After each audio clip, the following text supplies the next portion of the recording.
Danielle, it's so great to see you Great. on this Monday for the I Win Morning Show. Listen, guys, if you're tuned back in, we are super excited about the I Win Morning Show. Uh, this is actually the last Monday of May. Crazy. It is crazy, y'all. This is the last Monday in May, and we only have a couple of episodes left for this season of the I Win Morning Show. We got one more Monday in May. It's just a holiday. One more. Oh yeah, you know what? You're right. The holiday. Look, I'm like the holiday coming. We off work. Right. It's one more Monday though, y'all. So the month is not over yet. This is the last full week of May. Yeah. So we are super excited, y'all. We have a great topic today. We have an amazing big question. First of all, the big question is, where is JT? We will never know the answer to that. It's different. That is the big question of the day. However, we have no stranger to the EE family, but very first time on the I Win Morning Show. So before we go ahead and talk about the weekend and all that good jazz, we are going to bring on our good brother and friend, first time being a guest host on the show, brother Barney Jackson. Yes. Barney, what's up, man? Welcome to I Win. Thank you for having me. Good morning, Dr. D. How are you? Good morning. I'm fabulous. How about yourself? I am doing well. I got my tea. Oh, I hope you're going to spill it. I got a little tea. Got a little tea to spill. Got a little tea maybe to spill. Listen, Barney, we are so excited to have you on the morning show, brother. Listen, for those who may not have seen you on the podcast, tell us a little bit about who you are, where you're from, some of the amazing things that you're doing, and we're going to get into the weekend. I'm just me. I'm nobody. I'm nobody famous. I am Barney Jackson. I am a native of the big city of Griffin, Georgia, Spalding County. We are still considered the Metro Atlanta area, Dr. D. I heard your little Yeah. I'm the writer or the author of Breakfast with Barney. I think we'll talk about that a little bit later. I'm also the CEO and executive director of one of the best nonprofits this side of heaven, Every Color Matters Cancer Foundation. So that's a little bit about me. Let's get into it. Awesome. Yes. Look, excited, guys. Listen, good morning. If you're tuned in for the first time, make sure you like, share this out with people, connecting to our conversation. But also subscribe to the channel because we have some amazing shows that are happening this season, but also we have some amazing shows coming in the fall that I'm super excited about. So with that being said, guys, good morning. Let's get right into the weekend. Dr. Danny, we'll kick it off with you first because I know a little bit about what Barney did this weekend, but Dr. Danny, let's go to you. Whoa. Wow, I'm a little intimidated. I can't imagine what y'all had going on over the weekend. But I'll share my little bit of joy. So, I was really excited this weekend because, tis the season of graduations. And so the whole idea is just the energy that shows up. I mean, don't you just always want to be that person walking across the stage? I just always just want to put on my garb and just be the person. Anyway, with that being said, this was nearly my last set of babies who I got to celebrate graduating this year. I've known them since they were in elementary school. They are going off doing great things this year. They are future Black men educators and successful people that will make great contributions anywhere else. Anyway, so the celebration was about them. And then I had a really personal, emotional experience, which is great because I saw my own babies graduate to the next level. My nephews, Barney, I have two great nephews. They're awesome. And they are like my children. But anyway, I delivered a sermon yesterday at church and they helped me deliver the sermon. It was the Youth Sunday and they were all about helping me. I did a sermon about how to incorporate the practices of football, the game of football, into the everyday practices of life and how to win. I win. And my nephews taught me about football. So they were able to give the lingo and help me preach, speak, and inspire others. It was awesome. I just had a great weekend. Anyway, that's all. No, that was super dope. When listen, the South got something to say, but the young people got something to say too. So all right, definitely glad to hear about that. Barney, tell us what happened over the weekend, good brother. Woo, what didn't happen over the weekend? Everybody that knows me knows that I love my friends, and we're always together. And at some point, with the Get Along Gang 2.0, we're just always together. So yeah, I was excited to kind of end the weekend on Friday. Well, start the weekend on Friday. Saturday, we celebrated a good friend's birthday. A lot of people don't know that he sings, and so he basically sang to us. He rented this event space and took us on a journey of like love and all of that sort of stuff. So we did that on Saturday. Of course, Sunday was church. Shout out to the Covenant Church of Atlanta, Pastor Carswell. And then afterwards, my best friend and niece, they play in the Flag Football League of Atlanta. And so it was their closing party. So I went and celebrated with them in the afternoon. And I'm sure there was some more stuff that happened, but it's always just a blur. Everything happens so fast. But it's always a great weekend. It's always a great weekend when you're on this side of the dirt, right? Yeah. You're right. On this side of the dirt. You're right. You're right about that. It was a beautiful weekend. Barney mentioned we had a friend celebrate his birthday. I did not know. First of all, I knew Peyton could sing. And I didn't know he could sing to that extent, though, because we traveled before. And I'm like, brother, when we went to Miami, we could have made a whole bunch of money. With you singing like that, him and another good friend of ours, I'm like, we had a little group. We could have made some good money, singing. But it was a beautiful weekend. Spend it with loved ones. I'm really super excited for my parents who are out of town. And anyone who knows, in 30 plus years, my father has never taken off a Friday unless one of us have graduated on a Friday, which even on that, he would work until the very last hour. But we got them out of town on Friday for the very first time in 30 plus years. So I was very happy for them to be able to celebrate their anniversary. And the kids gave good gifts this year. We grew up a little bit, and I was really proud of us. So, shout out to my sisters and my other half and my brother-in-law who really, we came through this year. So really excited for my parents who are always working. What year is this for them? I am going on 41, so this is 39. Nice. Yes. Awesome. Almost 41. Congrats. Black love. Yep. I don't mind telling my age because I don't really look like it, and that's my goal. I want to be old and sitting on the porch telling stories. I know that's right. Right. Like Poppy, huh? Yeah, you better. Yes, like Poppy. I want to be on the porch. On the Porch, the blog for the foundation. See, that's a good plug, Dr. Danny. That On the Porch blog, go check it out. We really do have some good information, but that's what I want to do. I want to be old, sitting on the porch, telling stories. Yes. All right, y'all, listen. We are to one of our favorite segments of the morning. We get to hear from Dr. Danny, y'all. Listen, get your note. If you got a Post-it notepad, you got a notebook, whatever it is, get it ready because Dr. Danny is about to bring the moment of affirmation. So, Dr. Danny, we passing the mic over to you. Oh, I caught it. I love it. Well, I am truly inspired today with this affirmation. And part of the inspiration is because I think we often are searching for something new and searching for ourselves when we don't give ourselves enough credit that we have what we already need and we already know who we already are. We're just exploring a little bit more. So this is for those people who need to be reminded that you got what you need. Okay? All right. So here is the affirmation. Today, I will dust off those boxes, for they hold new treasures. I will dust off those dreams, for they provide new hope. I will dust off those promises, for they provide new purpose. I will dust off those goals, for they provide new energy.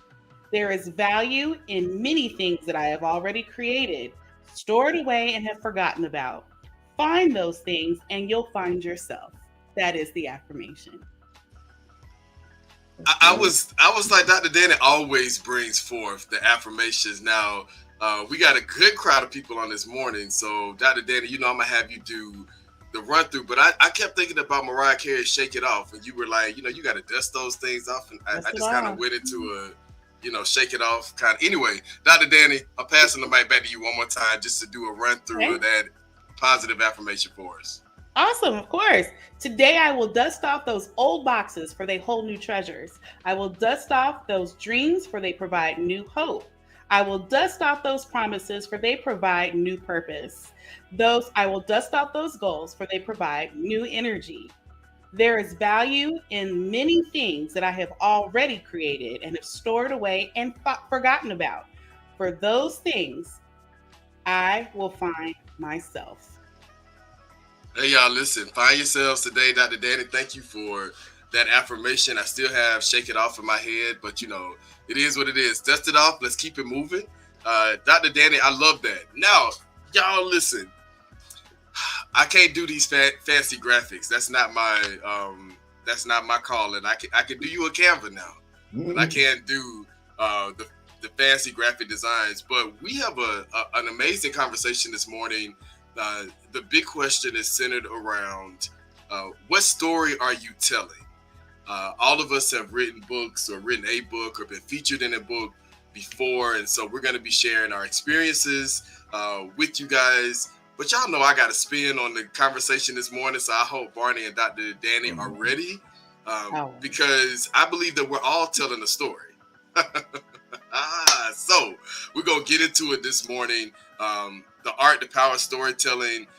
Dr. Danny, Barney, now, of course, we will be doing the fancy visuals of the covers of everybody's book.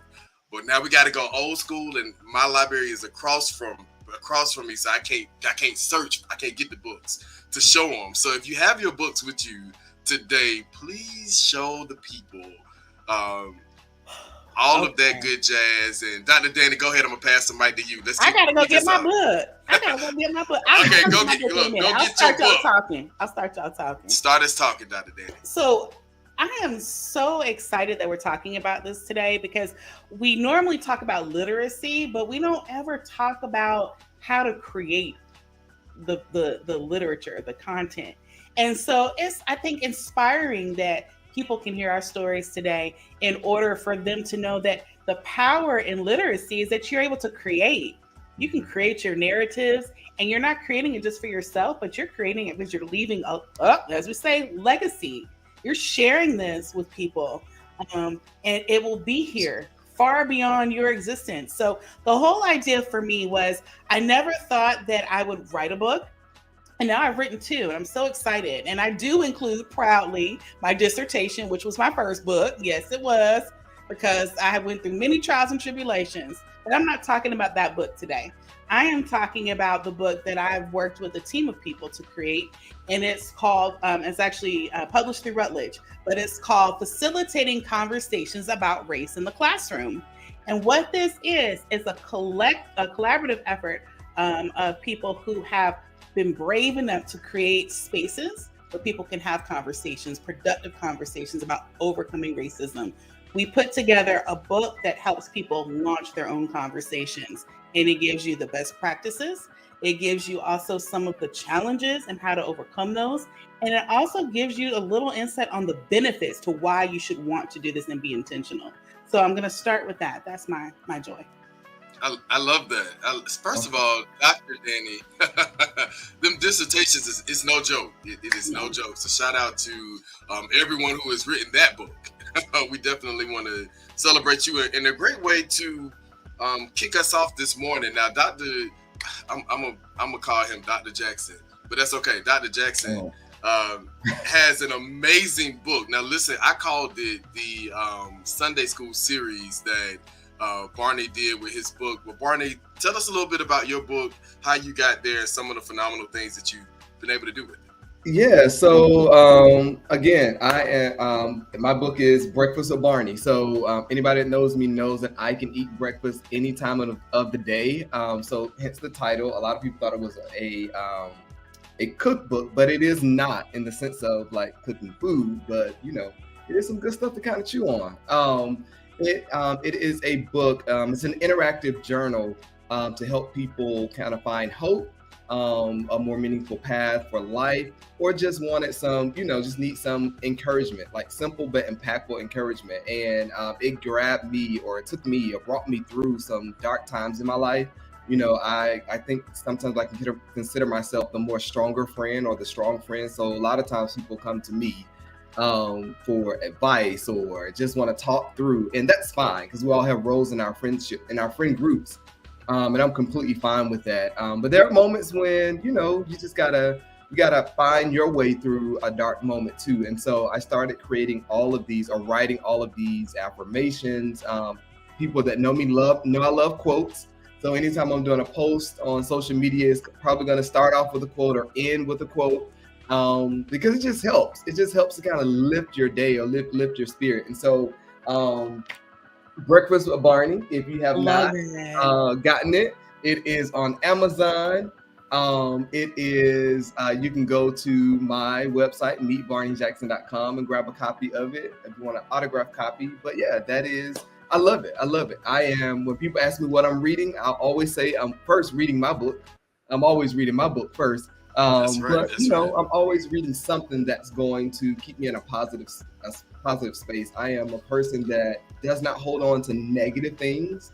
So let's forgive, let's talk through it and move on, because it's too much energy to sit in that space so long.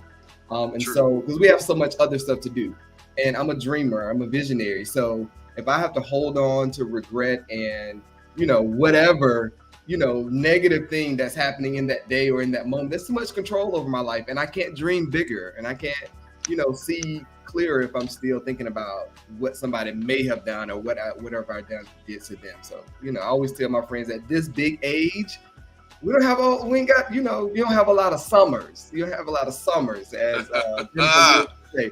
And I'm not giving people not all of my summers. So I'm going to spend all of my summers in a happy place. But yeah, I see some of the comments talking about everything. Bacon makes everything better. So that is desserts. So check it out. Bacon does make everything better. So y'all check it out. Check it out. I'm kind of stuck because, Dr. Danny cooks very well too, and I'm stuck in the fall season of, wouldn't y'all love to just see Dr. Danny cooking and talking about some amazing things and helping heal the world, and Breakfast with Barney on the EE YouTube channel. If you guys would love to see this, please let me know, because I can definitely see that for the fall season. Now, I want to take us in this direction just to engage our audience and live viewers. Social media. We are all telling a story.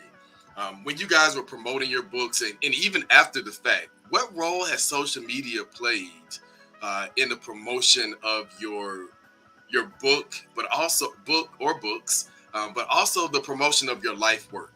I'm gonna start us off there first, and then I'm gonna take us to my next area of storytelling. Now, how are you using your social media to help further tell your story? And how can it also compromise your story a little bit when you want to be your authentic self and just be like, hey, I'm having an apple martini? I don't know. So I just wanted to put that out there about storytelling, and sometimes when you write a book, having to keep up with the trend of what you've been discussing in your book. Sure. Dr. Ladies first, always. Oh, but you are a special guest. But I'll take it. I think, unfortunately, our book was released in the midst of COVID, so it was really hard to find out how we would do like a book signing or an official launch.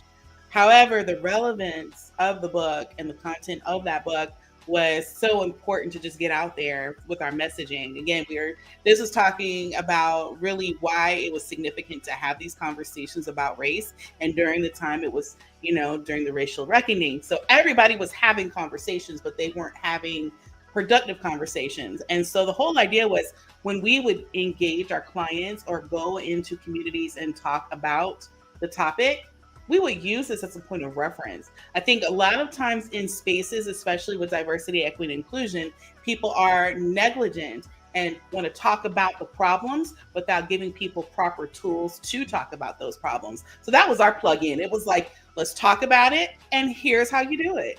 and figure the rest of it out, And so I think that was really just the relevancy. Now I would say, sadly, our book it's not popular. It's not popular because we're not talking about fun topics. We're talking about those real life, you got to have these conversations. They're necessities. And so, it is like any book that you use for school. It's about educating yourself. And it's for people who are going to benefit from it in the long run. So we're not, talking about certain fads and trends. We're talking about hard issues. And so I think the way that you have to market that is just letting people know it is a resource when you are in these situations. That's good. I like that. Dr. Jackson, don't be shy. Go ahead, my brother. This Dr. Jackson, I got my little one plaque back here, and I'm gonna hold on to it strong. I'm joking. For me, I am 9 to 5 or 8 to 4, however long I decide to work that day. I'm a marketer. I manage the Southeast region's marketing team for an insurance firm, and so social media played a big role for me. Kind of similar to Dr. Danny, my book was released kind of coming off of COVID when we were having those final little other, like the Delta variant or another variant or that. So my in-person book signing kind of got canceled there. But we actually released it. We did our book release virtually. So it played a huge role. I always tell my nieces, nephews or friends around me, whatever you put on social media it's out there forever.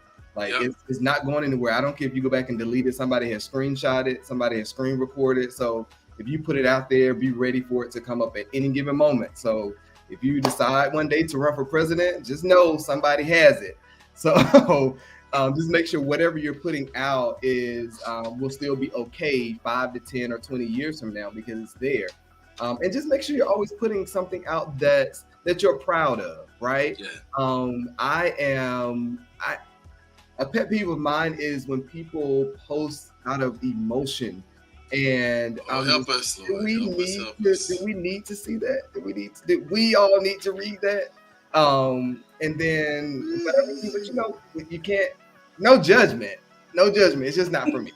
Yeah. But you just have to be careful. I always tell people, just be careful what you post. I do think that because we are in a digital world and digital space, and where this world is going, the church people would say we shouldn't be conforming to the world. It's not that at all. You just have to move and be conscious of what is happening, right? We can't stay in our own little bubble. It is a real thing. We are in a digital world, so that has to be an option. We have to consider that option, and we have to leverage it. Like, look at it as a positive and not a negative. We have to leverage it and make it work for our benefit. So yeah, you have to use social media as influencers. You have to, you don't have a choice. When people say, I'm gonna take a social media break, okay, that's great for you, but as for me in my house, we're gonna keep using these platforms. All right. But that's the thing too. But that's the thing about social media too, right? You have to take the good with the bad, and you can't control what people say or think, and the feedback that people give. The reviews people give. Sometimes they're quite downright disturbing given what the topic is. But I think the whole idea is that you've got these opinions, and if you can find a way to focus on the positive, if you can find a way to respond to the negative in a healthy way for yourself as an author, but also just for them to maybe check themselves a little bit. Social media is a beast when it comes to reviews. Oh yeah. And then sometimes I try to hear what people are not saying. Like sometimes you can hear beyond people's frustration. And so everybody is not able to articulate like we would like them to. Right. They won't always interpret what you said like you would like them to. However, still read it and take a step back and say, okay, maybe they were saying this, and then sometimes the truth is what you need, That's good. Yes. Honestly speaking, sometimes it is. Yeah. Definitely. The social media piece is powerful. I would definitely say we're all storytellers because we're all telling a story through our social media. So those who are listening, you may want to go through your social media and say, hey, what story am I telling? So I love that.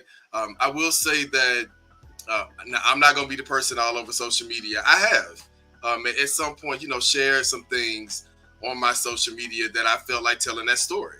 But I also respect people who feel like, they want to get on social media and tell us, every waking moment of their life. Baby, God bless you. If that's your story, though, then tell your story in a way that years after you've told your story, people are still talking about it.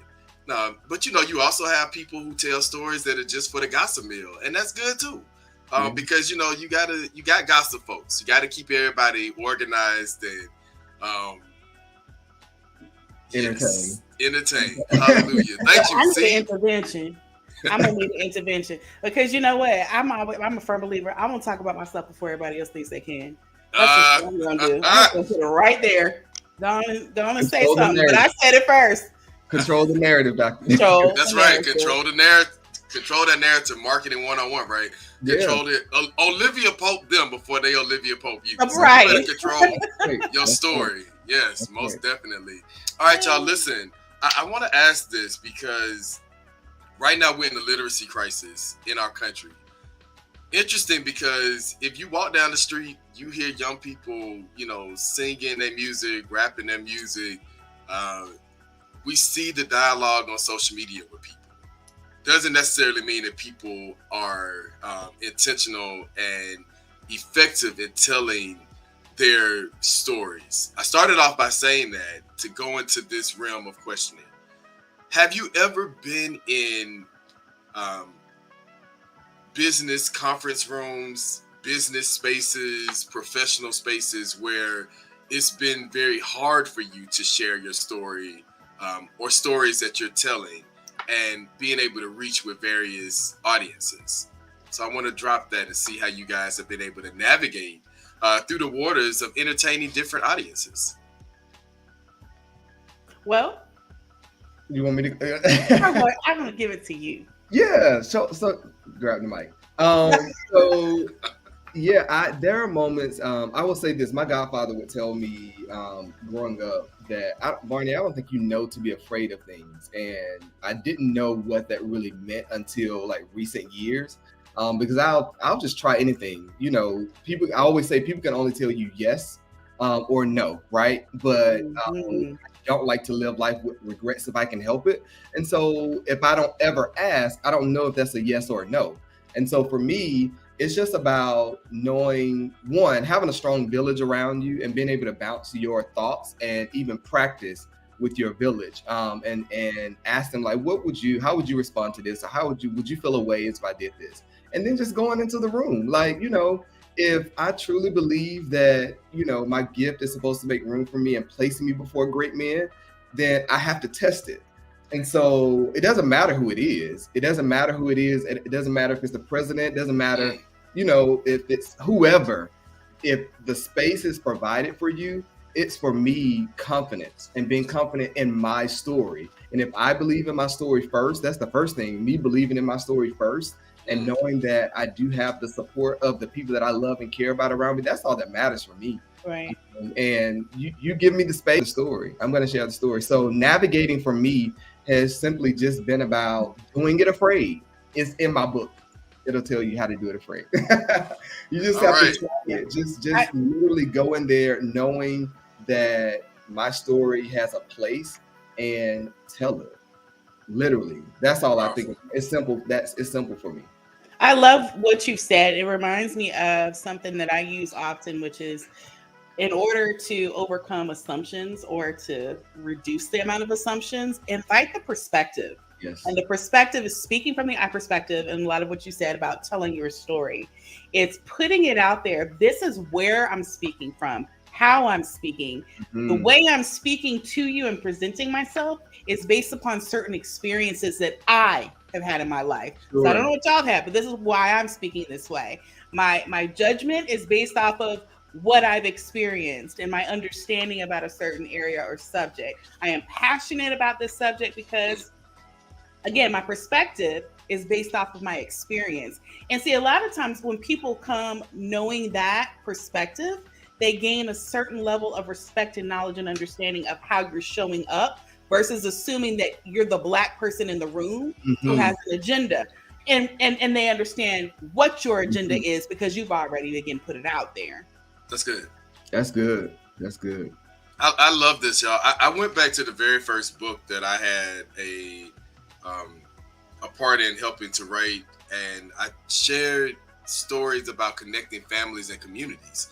The EduMatch family is comprised of educators and teachers that have come together to develop an anthology, sharing stories that are not valued in education, but also a lot of times that are told by people who are not connected to those cultures, different individuals, etc., so forth. And this was in 2016. I started talking about the work of the foundation, supporting grandparents raising school-age children, but also other families, single dads that are overlooked a lot of times, not just in schools, but also in the workplace. So when we started, I was like chapter 20 way in the back of the book, because it was like, who is going to listen to a Black man talking about family and community engagement? And now we are I'm missing 2 of them.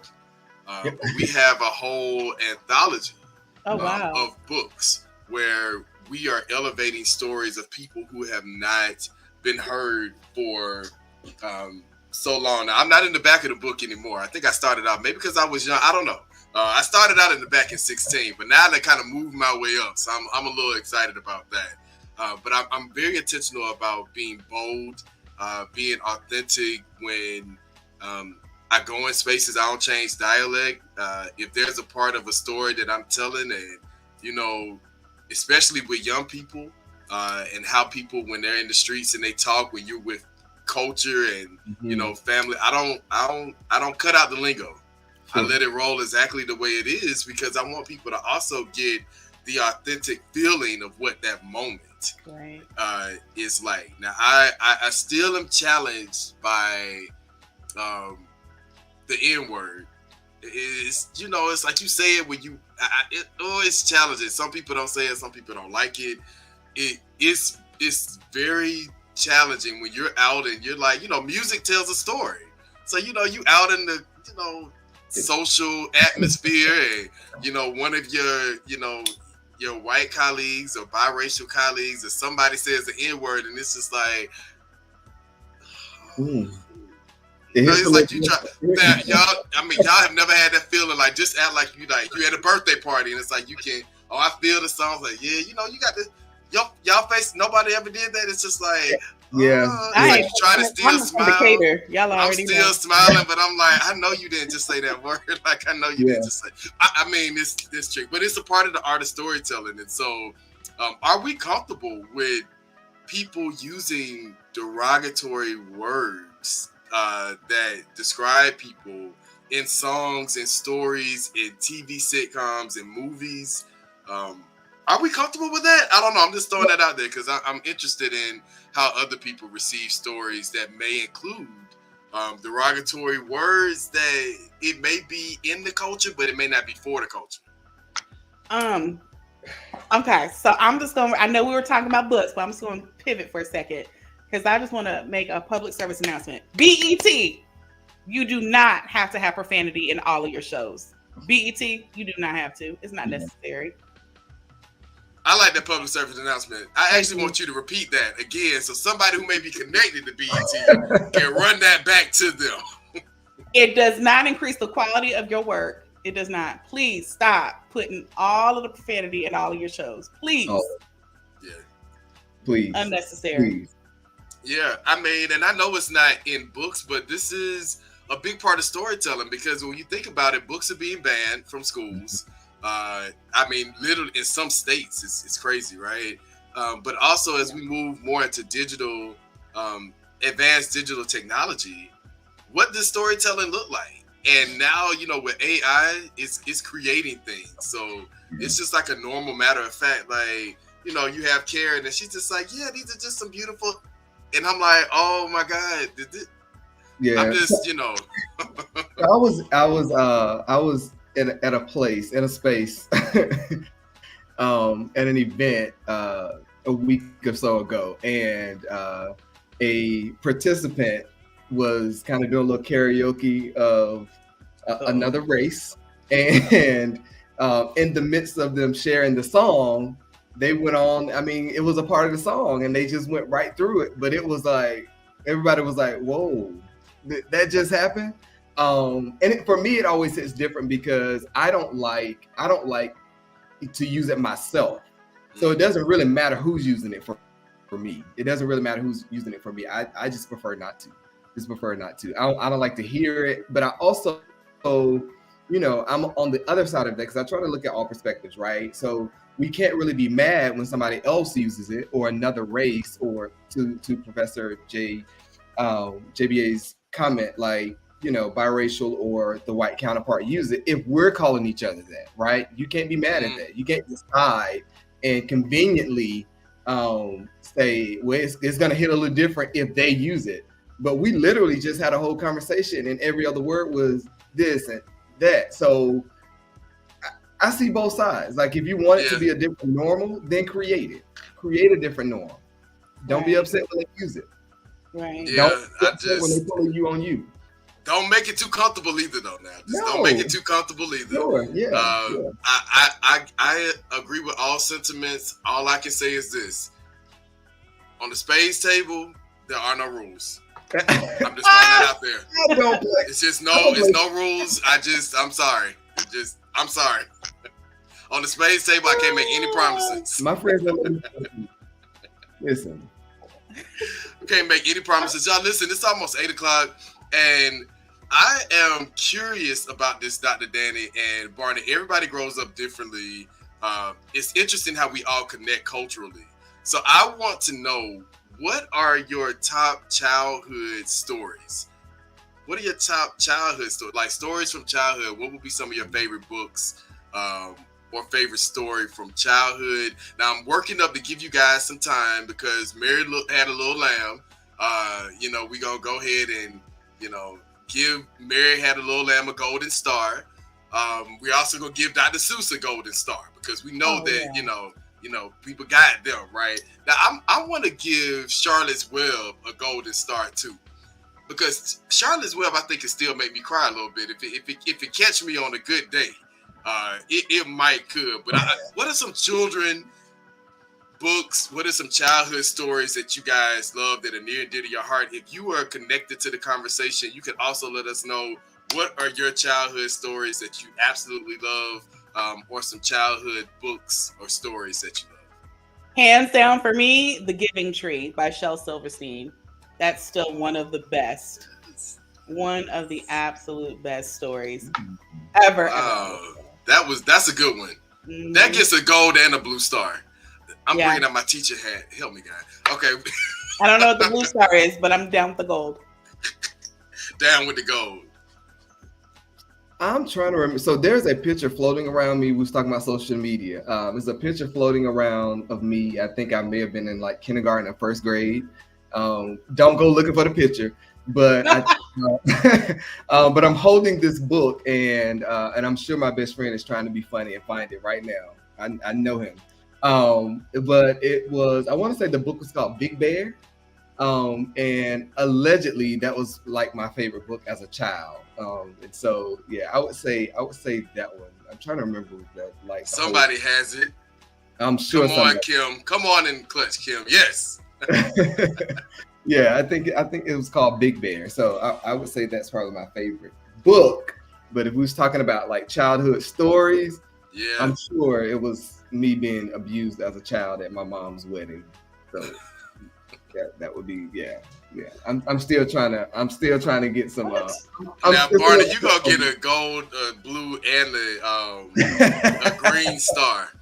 Y'all, let me tell you. First of all, Dr. Ray might not gonna make fun of me because I'm being old school. Y'all, if you aren't a teacher, you may not remember, but we used to give stuff. Oh, never mind. Let me stop even trying to tell that story.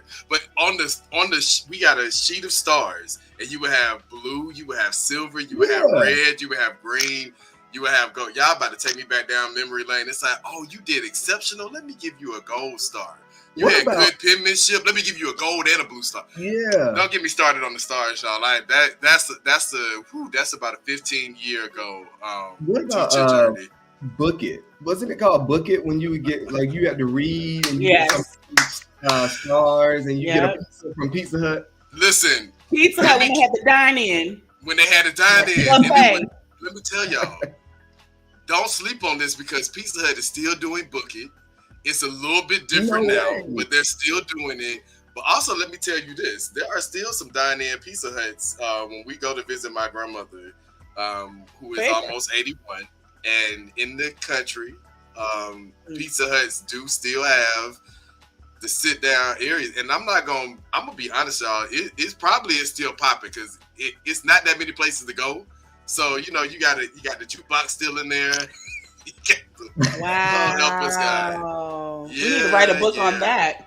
Write a book on that, right? Tell it. Yeah. The dine-in pizza, the Book It, that was you won, Barney. You get a silver star with the stars that you have. Absolutely. I have a quick question. Just really quick, because I think it's really important that we talk about the process of writing. Yes. Barney, what was your experience like? Because mine was very different from the average or the norm because I had co-authors. So it's a whole other. Yeah. So honestly, this first book was a part of a larger book that I thought was going to come out first. But in that moment, kind of had a low moment in life and just, again, kind of picking myself up.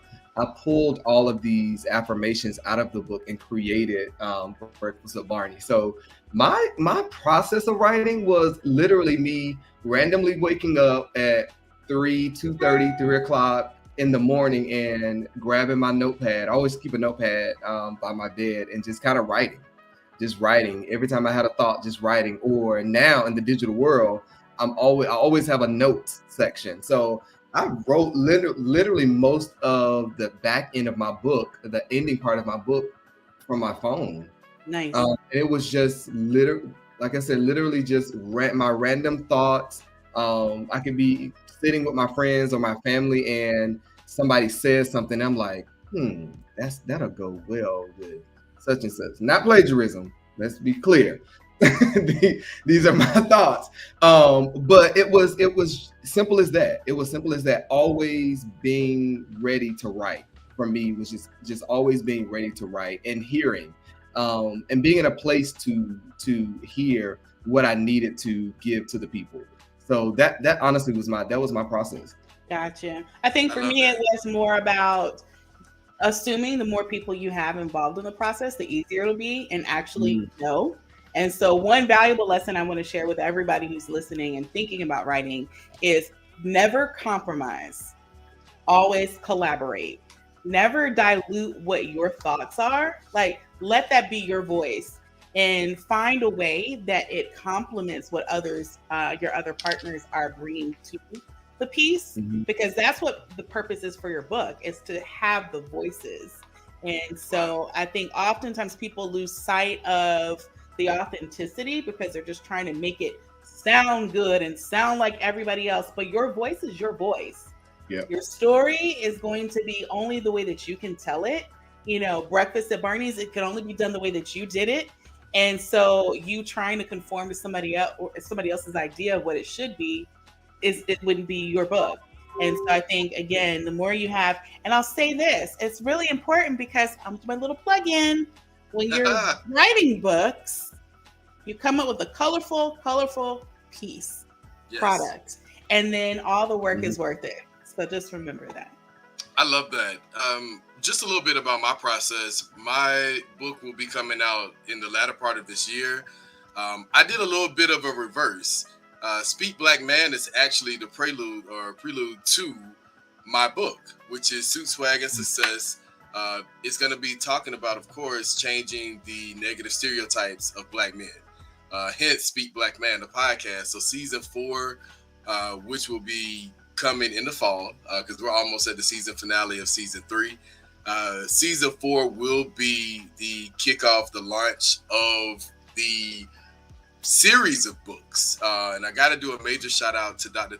Tony Burks and Lead Right. Tanya and I have been collaborating with Tony for many years. And I got these folders from my daddy and I have just been writing. So my books are already written. book number 3, Nana's Joy, which is connected to the work we're doing in the foundation, is already done. It's already typed out. It's going through an editing process. The Many Sides of Love, I don't know. That may come out when I'm 50 because I really kind of go there in that one. Maintain the Change. How do we handle the change life brings, which is centered around self-care. These are books that I have written like years ago that I'm just now getting through the process. And I have something that I always keep that my daddy gave me. It says, great things take time. And I think about the process of books and, you know, just how sometimes it takes you to get there. It is a process. And so go ahead and start writing down your ideas. I was not playing when I said have you a little notepad, or I love how Barney mentioned journaling and having a journal, taking notes. Like you may have some great things to say. You better capture those things now, because let me tell you what I do know. Somebody else will capture that and have a book out, and you'll be like, wow, I can't believe that they did that. And yeah, baby, they took everything that you were saying because you didn't write it down and was like, oh, she forgot all about that, and he forgot about that. So let me write this down and, you know, keep it pushing. So I wanted to add that, Dr. Danny, to the conversation, that you can be old school, get on the computer and type, but sometimes if you need to take a break from that screen, get you a notebook and write. Yeah, absolutely. Yeah. And Dr. Dan, I want to piggyback on what you said, like making sure you're comfortable in your voice, like let your voice be your voice.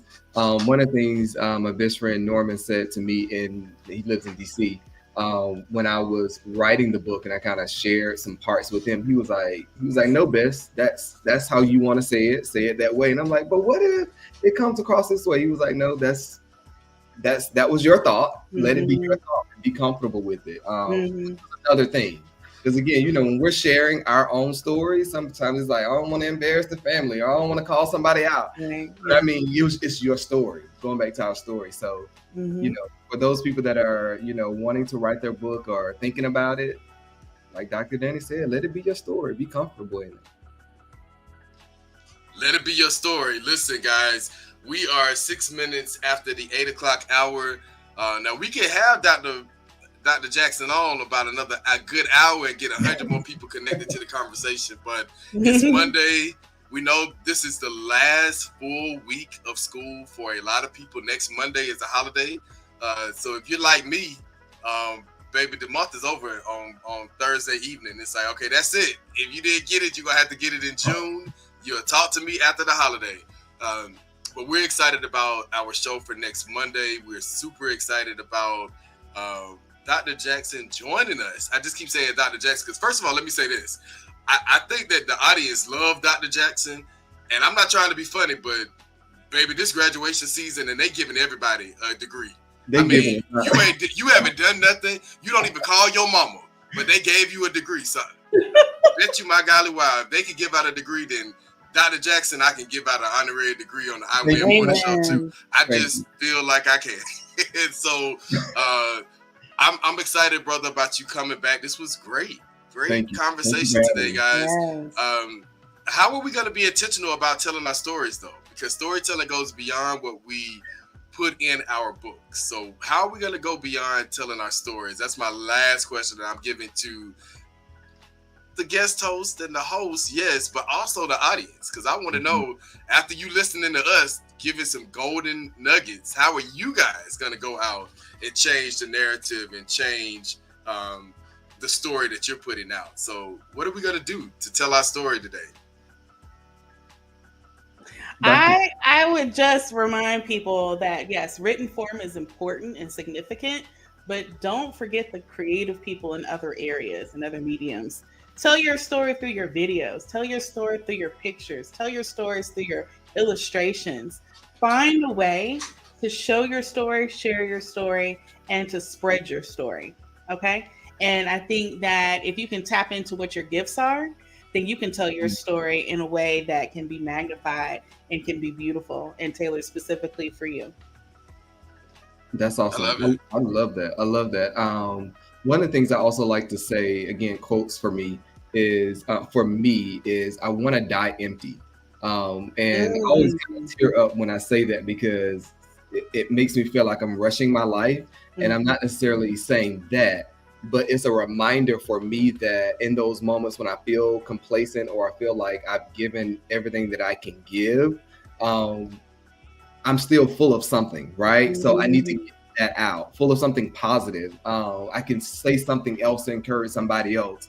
And I always think about, you know, people that with all of my problems that I think I have, there's still somebody worse off than me, right? And so there's still always something else I can share and something else I can tell.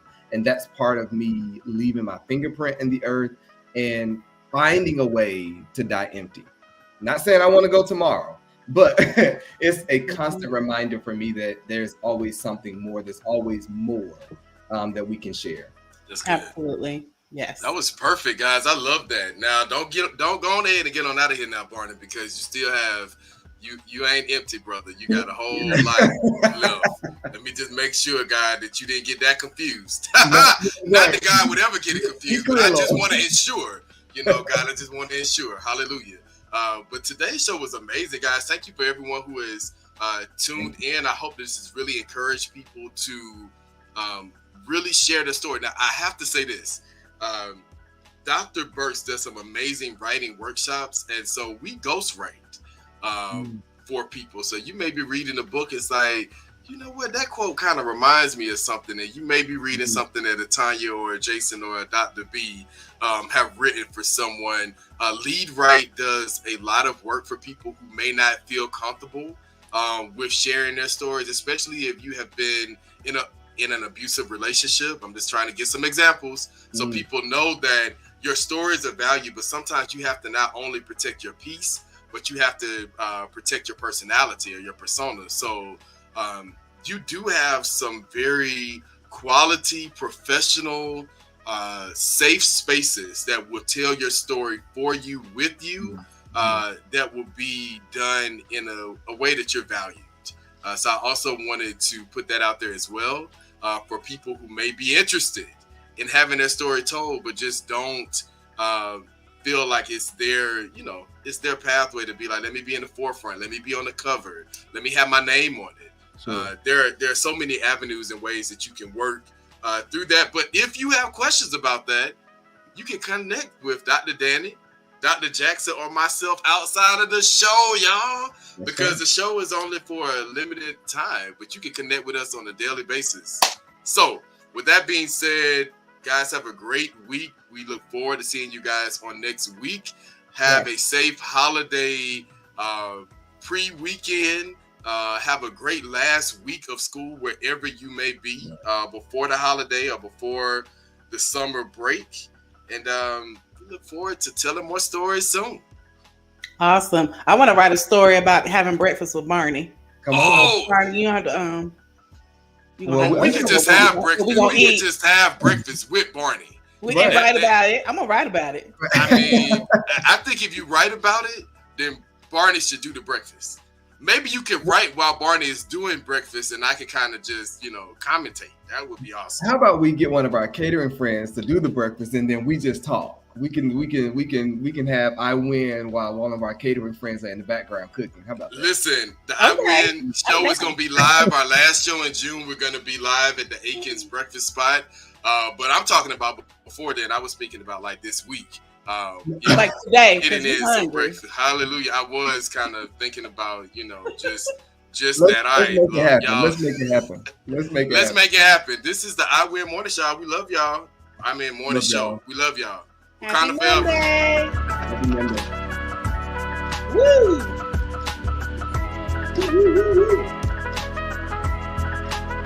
I was serious about that breakfast.